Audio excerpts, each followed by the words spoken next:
ये खबर KR मंगलम university द्वारा प्रस्तुत की गई है। हार्डन्ड फोर्स है और युद्ध क्षेत्र की हर चुनौती का सामना करने के लिए सदैव तैयार और सक्षम है। इस बदलते सिक्योरिटी एनवायरनमेंट की चुनौतियों का सामना करने के लिए हमें सेना के मॉडर्नाइजेशन यानी कि आधुनिकीकरण को नए उत्साह और दृढ़ संकल्प के साथ आगे बढ़ाना होगा।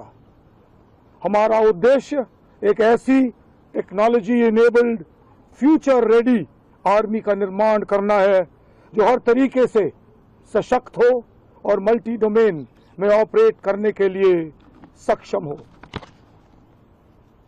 इन सभी उद्देश्यों को मद्देनजर रखते हुए और माननीय रक्षा मंत्री द्वारा डेकेड ऑफ ट्रांसफॉर्मेशन के अंतर्गत दिए गए मार्गदर्शन से प्रेरणा लेते हुए मैंने अपने फोकस एरियाज निर्धारित किए हैं।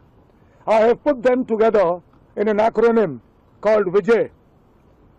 विजय का प्रत्येक लेटर व अक्षर मेरी प्राथमिकताओं को दर्शाता है और इनका मैं संक्षेप में विवरण करूंगा।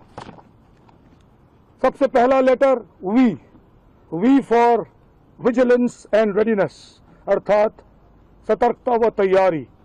हम अपनी सीमाओं और उभरते खतरों के प्रति निरंतर सतर्कता बरकरार रखेंगे और राष्ट्रीय सुरक्षा के समक्ष किसी भी चुनौती का प्रभावी ढंग से सामना करने के लिए उच्च स्तर की ऑपरेशनल रेडीनेस बनाए रखेंगे।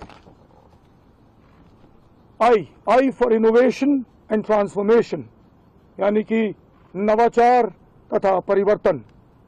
माई focus will be to innovate both in doctrine and technological solutions.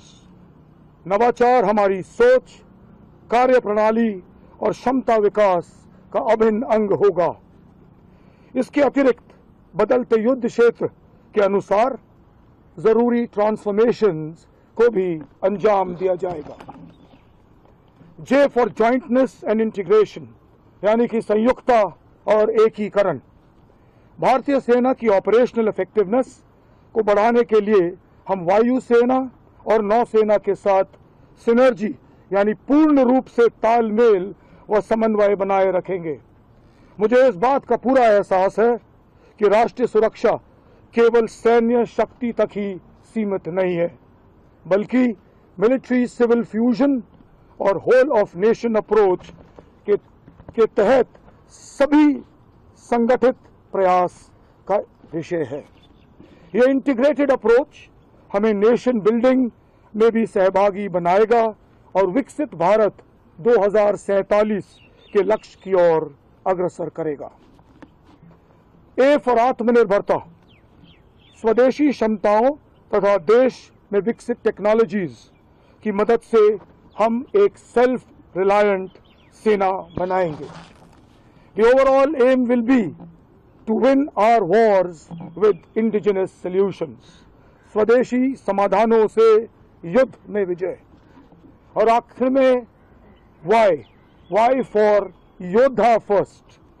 मेरी परिभाषा में एक अग्निवीर से लेकर सबसे वरिष्ठ वेटरन तक सब योद्धा हैं और ये योद्धा हमारी सेना की सबसे बड़ी ताकत है।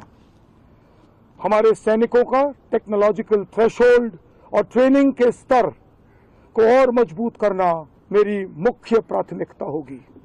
हमारे वेटरन्स और वीर नारियां हमारे सैन्य परिवार के अभिन्न अंग हैं और उनका वेलफेयर, एम्पावरमेंट और प्रोफेशनल ग्रोथ मेरे लिए अत्यंत महत्वपूर्ण रहेगी। आज इस अवसर पर मैं जनरल उपेंद्र द्विवेदी और अपने सभी भूतपूर्व आर्मी चीफ्स को भी नमन करता हूं, जिनकी दूरदृष्टि और नेतृत्व ने भारतीय सेना को एक सशक्त, सुदृढ़ और विश्वसनीय फोर्स